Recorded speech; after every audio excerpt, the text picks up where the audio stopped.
السلام علیکم، میں ڈاکٹر غضنفر عرض کر رہا ہوں۔ آج ہم بچے کے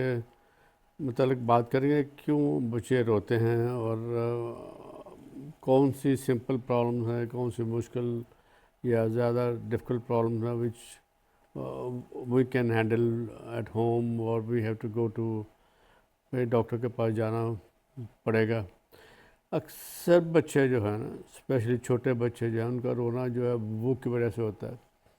اگر ان کا پیٹ خالی ہے، پیٹ میں دودھ پورا نہیں گیا اور اس کو جلدی بھوک لگ گئی ہے، تو this is one of the major problem which small baby new born ہے یا پہلے 1-2 مہینے کا بچہ ہے، تو اس کا مین وجہ سب سے پہلے ہمیں اس کے بھوک کا خیال رکھنا چاہیے کہ بچے کو دودھ پلائی کتنی دیر ہو گئی ہے، اس کو دودھ کی ضرورت ہے یا دودھ اس کو جو ملا تھا وہ کم ملا تھا، تو اب زیادہ دودھ چاہیے اس کو۔ اور اگر ماں کا دودھ سب سے اچھا ہے، ماں کا دودھ تو بچے کو سپلیمنٹیشن کی ضرورت نہیں پڑتی۔ اگر ماں کو ہم اچھی خوراک کھلائیں گے، وائٹامنز، آئرن، کیلشیم دیں گے، تو اس کے اپنا دودھ بڑھے گا، تو بچے کو دوسرے دودھ کی ضرورت نہیں پڑے گی۔ لیکن پھر بھی بچے کی اگر گروتھ فاسٹ ہو، بچے کو ضرورت زیادہ ہو،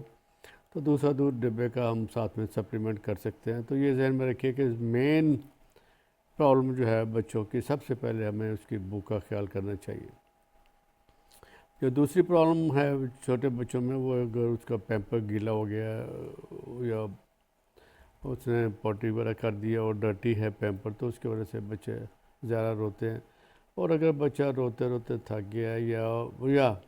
کھیلتے کھیلتے تھک گیا ہو، تو بچہ تھک گیا، تو اس کی وجہ سے بھی بچوں کے بے چینی اور رونا شروع ہو جاتا ہے۔ تو اس کا یہی حال ہے کہ اس کو گود میں لے کے پیار سے تھوڑا سا ہلائیں جلائیں گے بچے کے، ماں اس کے کمر میں ہلکی سی مالش کر دے گی، تو بچے اکثر ٹھیک ہو جاتے ہیں۔ اور پھر اگر بچے نے فیڈ کی ہے اور برپ نہیں کیا، گیسی ہے بچے کا پیٹ،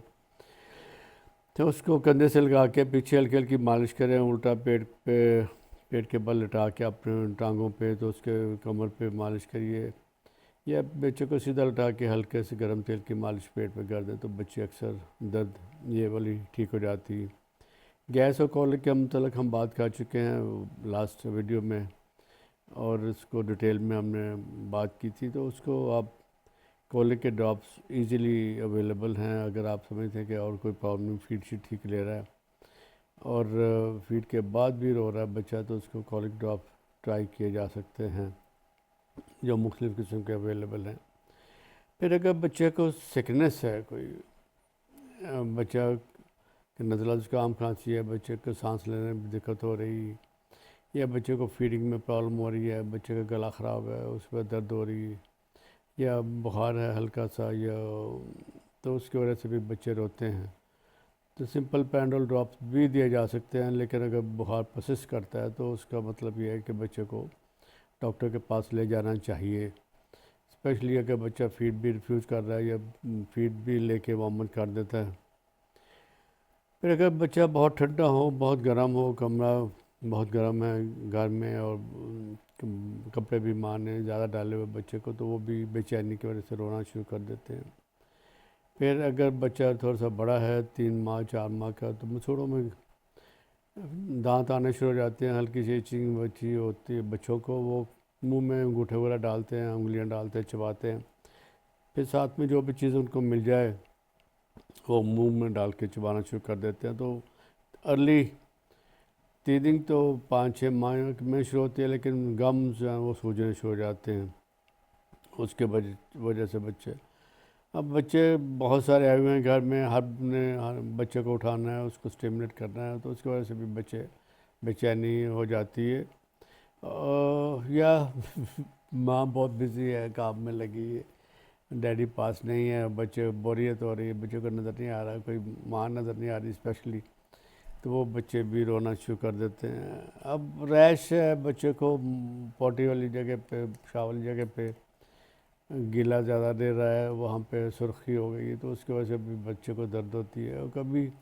ایچی ریش ہو جاتے ہیں بچوں میں، جس کی وجہ سے وہ بچے پرابلم محسوس کرتے ہیں۔ یا اگر بچے کے کپڑے بہت ٹائٹ ہیں، اس کی موومنٹ نہیں ہو رہی، اس کو سمجھ نہیں آ رہی کہ کیا پہنا ہوا ہے اس نے، تو اس لیے بچے کو پرابلم ہو سکتی ہے۔ اگر بچے کو برپنگ یا اسپٹنگ زیادہ ہو رہی ہے یا ریفلیکس ہو رہا ہے بچے کو، تو اس کی وجہ سے بچے کو سمجھ نہیں آتی کہ کیا ہو رہا ہے، تو وہ رونا شروع کر دیتے ہیں۔ لیکن یہ یاد رکھیے کہ اگر بچے کی رونا آپ کی کڈلنگ کی وجہ سے یا پیٹ پہ ہلکی مالش کی وجہ سے یہ بہتر نہیں ہوتا بچے کو، یا بچہ گرم محسوس ہوتا ہے اور لگتا ہے کہ اس کو بخار ہے، 99 تک ہم ٹیمپریچر بچوں میں نارمل لیتے ہیں۔ آج کل تو وہ گلاس تھرمومیٹرز بھی پہلے یوز کرتے تھے بغل میں رکھ کے 2 منٹ کے لیے، یا وہ جو لیزر تھرمومیٹرز ہیں وہ تو بہت ایزی ہیں، وہ ماتھے پہ رکھیے تو فوراً ٹیمپریچر کا پتہ چل جاتا ہے۔ 99 ہم بچوں میں نارمل لیتے ہیں، اس لیے کہ بچوں میں گروتھ میٹابولزم زیادہ ہوتی ہے، تو اس لیے تھوڑا سا ٹیمپریچر بڑوں کی نسبت زیادہ ہوتا ہے۔ اگر پرسسٹنٹ وامٹنگ ہو، ڈائریا ہو بچے میں، اور رونا نہ ٹھیک ہو رہا ہو، یا بچے کو محسوس ہو رہا ہو کہ فیڈنگ میں پرابلم ہے، تو بہتر یہی ہے کہ آپ اس کو زیادہ دیر گھر میں علاج نہ کریں اور بچے کو ڈاکٹر کے پاس لے جائیں اور اس کی ہیلپ لے لیجیے۔ آج ہم اتنا ہی کور کریں گے، نیکسٹ ٹائم ہم دوسرے ٹاپک پہ جائیں گے، دیکھتے ہیں کہ بچے کی گروتھ اور ڈیولپمنٹ ٹھیک ہو رہی کہ نہیں ہو رہی، اور نہیں ہو رہی تو کیسے نہیں ہو رہی، وہ ہم نیکسٹ ٹاپک میں کریں گے۔ آج کے متعلق تو سوالات ہوں گے تو آپ کال کر سکتے ہیں، پھر I'll be happy to answer any questions۔ اللہ حافظ۔